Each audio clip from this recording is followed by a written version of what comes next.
chers amis, comment allez-vous? J'espère que vous allez bien. En tout cas, je vais très bien. Aujourd'hui, je vais vous présenter ce petit équipement, les amis, marque Keybrick. C'est un petit module Android Auto ou CarPlay qu'on peut installer directement dans son véhicule. Cet équipement-là va vous permettre d'avoir toutes les applications qu'on retrouve sur un smartphone Android, de streaming, de jeux, etc. dans votre véhicule embarqué, à condition que votre véhicule soit compatible Android Auto ou bien CarPlay. C'est normalement compatible sur l'ensemble des véhicules à partir de 2017 jusqu'à aujourd'hui.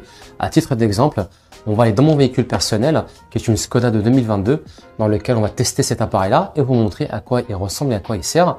Il est compatible dans mon véhicule sans aucun souci. Et normalement, d'après le constructeur de cet équipement, il m'a fait comprendre qu'à partir de 2017 jusqu'à aujourd'hui, tous les véhicules sont compatibles dès lors qu'ils ont le CarPlay ou l'Android Auto. Allez, on part directement de mon véhicule découvrir ce petit module de la marque Keybrick. Mes amis, voici donc comment a été livré directement ce petit module de la marque Keybrick. Alors voici les amis les principales informations, il est compatible, donc voici les amis les principales informations, il a une connexion Bluetooth, il a aussi un port micro SIM pour de la 4G, vous pouvez avoir de l'internet embarqué dans le module, bien entendu on peut le connecter à la Wi-Fi. Il est sous Android et il est doté d'un GPS. Voici les amis le module qui est vraiment, voilà, il tient dans la paume de la main, qui est très léger et très fin, en forme de galet. C'est pour ça que je parle de galet personnellement. Donc le voici, et à l'intérieur vous avez un câble USB-A et USB-C avec un adaptateur tressé, voilà, de très bonne qualité, donc qui va tenir dans le temps et qui ne va pas s'abîmer. Alors voyons voir un petit peu de plus près ce galet. Donc à l'arrière vous avez donc des aérations pour pouvoir le faire respirer. Pour qu'il puisse justement pouvoir aérer et ne pas surchauffer. Un port micro SD. Vous avez un port pour la carte SIM. Vous avez donc la prise en USB-C pour la connexion, pour l'alimentation. Et vous avez aussi un petit voyant qui s'allume lorsque celui-ci est en route pour vous indiquer, vous expliquer qu'il est bien en train de fonctionner. Allez les amis, nous voilà dans la voiture. Donc vous prenez votre petit galet, voilà. Vous prenez le câble qui est fourni avec, donc du USB-A, de USB-C vers USB-C. Après, si jamais vous n'avez pas d'USB-C, vous avez fourni avec une sorte d'adaptateur pour du USB-A. On prend le galet. Je vais le brancher moi sur la prise qui est juste là, en dessous. Donc c'est la prise qui est dédiée à tout ce qui est équipement Android Auto ou CarPlay. Je démarre. Et hop, une fois branché, normalement, vous avez ici une lumière qui va s'allumer, qui est juste là. Et qui va vous indiquer, voilà, une lumière bleue qui est juste là, qui s'allume. Ça vous indique que votre boîtier est bien détecté. Une fois que le Apple CarPlay se lance, cliquez dessus et là automatiquement vous avez le boîtier qui se lance. Voilà, vous avez l'interface Android qui apparaît juste ici. Et là, comme vous pouvez voir les amis, vous avez vraiment toutes les applications qui sont disponibles sur le Play Store Google, qui sont là juste devant vous. Alors, au niveau de l'interface, c'est une interface très simple avec des briquettes et toutes les applications qui apparaissent. On va directement survoler un peu les menus et voir ce qu'il y a dedans. Donc les amis, la première chose à savoir, c'est que pour se repérer, vous avez ce petit rond blanc qui est juste là. Lorsque vous cliquez dessus, vous avez la possibilité de revenir en arrière, d'aller dans le menu principal, etc. Donc c'est très pratique vu qu'il n'y a pas de télécommande. Admettons que vous voulez revenir en arrière, vous cliquez là. Vous pouvez directement lancer une commande vocale via Google. Et hop, si je veux revenir en arrière, j'ai plus qu'à faire hop, maison et je reviens au menu principal. Alors, la première chose qu'on va aller voir, c'est d'abord les menus. C'est un menu qu'on retrouve exactement de la même manière qu'on a sur une box TV Android. C'est exactement la même chose, les amis. Voilà, à quelques réglages près. Et vous êtes bien sur de l'Android 9. Je vais vous montrer, voilà, de disponible sur cette version. C'est vieux, c'est ancien, mais c'est amplement suffisant pour ce qu'il y a à faire sur ce type d'équipement. On va d'abord connecter cet équipement directement à la Wi-Fi. Donc pour cela, j'ai mis mon smartphone en point d'accès mobile. On va mettre un mot de passe chiffré, les amis. Moi, j'ai mis 1, 2, 3, 4, 5, 6, 7, 8. Pour être sûr que ça va fonctionner, voilà. C'est tout de suite détecté et c'est tout de suite connecté. Alors, on va revenir au menu principal. Donc côté réglage, donc on a vu ça ensemble les amis, et rien d'extraordinaire. Menu principal. Alors on va lancer par exemple Waze. Il y a Waze d'installer. En fait Waze va se lancer automatiquement et voilà, se repérer et ça va voilà vous donner, donc on va faire Get Started, on n'a pas besoin de créer un compte pour ce Waze là. Comme vous pouvez voir les amis, sur le côté gauche, vous avez toutes les applications qui sont en raccourci, qui ont été récemment ouvertes, hein, ou la possibilité en cliquant sur ce petit cube d'avoir toutes les applications qui apparaissent qui ont été installées. Donc vous voyez, j'ai YouTube, j'ai Chrome, j'ai Netflix, j'ai File, j'ai APK Install, donc je peux installer n'importe quelle application. J'ai Play Store officiel, donc je clique dessus, il faut juste mettre son compte bien entendu. Comme vous pouvez voir, j'ai la possibilité de télécharger n'importe quel jeu, n'importe quelle application directement depuis le Play Store, comme si j'étais sur une application, sur une box Android. Allez, on va télécharger par exemple Beach Buggy. C'est un jeu que j'aime bien, auquel j'aime bien jouer. Hop, Beach Buggy Racing 3. Ça le recherche, ça le retrouve tout de suite. Je clique dessus.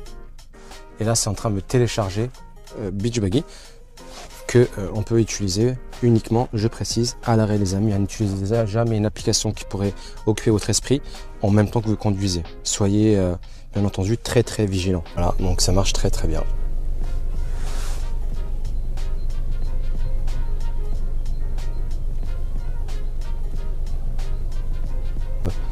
On peut toujours brancher sur ce petit module une petite manette, hein, mais il y a d'autres jeux qu'on peut directement utiliser en utilisant l'écran tactile de votre système embarqué.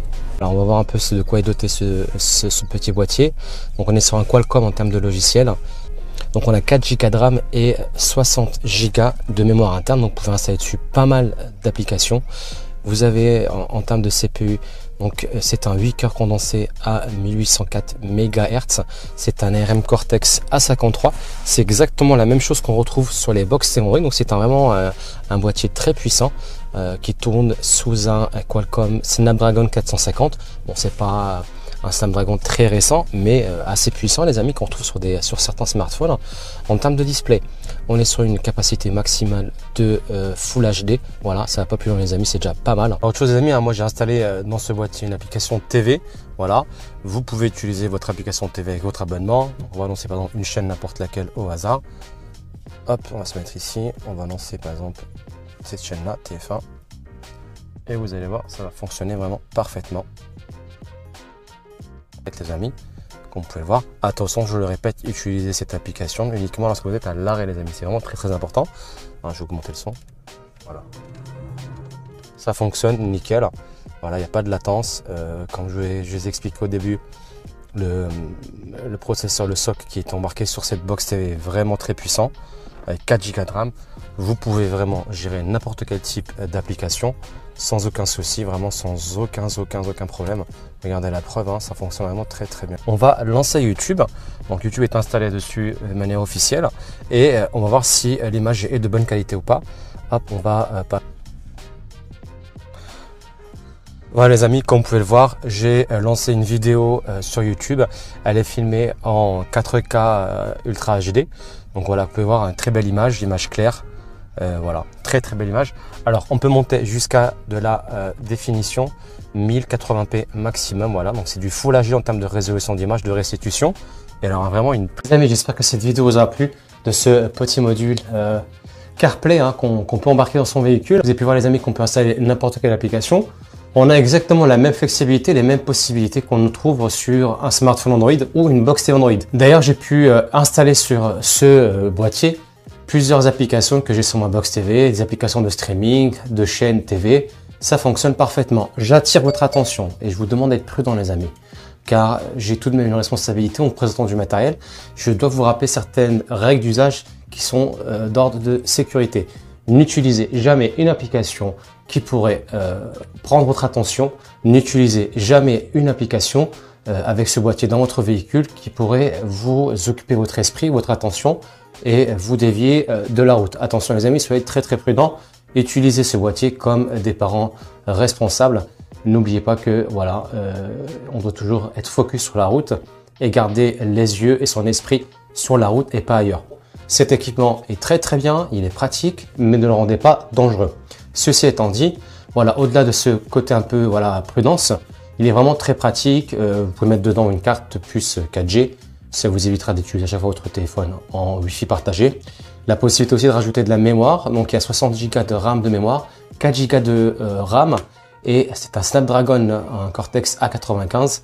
C'est vraiment un processeur très puissant pour un petit boîtier qui est tout petit et qui tient à peine dans la paume d'une main les amis. En attendant, j'espère que cet équipement vous aura plu. N'hésitez pas à me laisser un commentaire, à me dire ce que vous en pensez.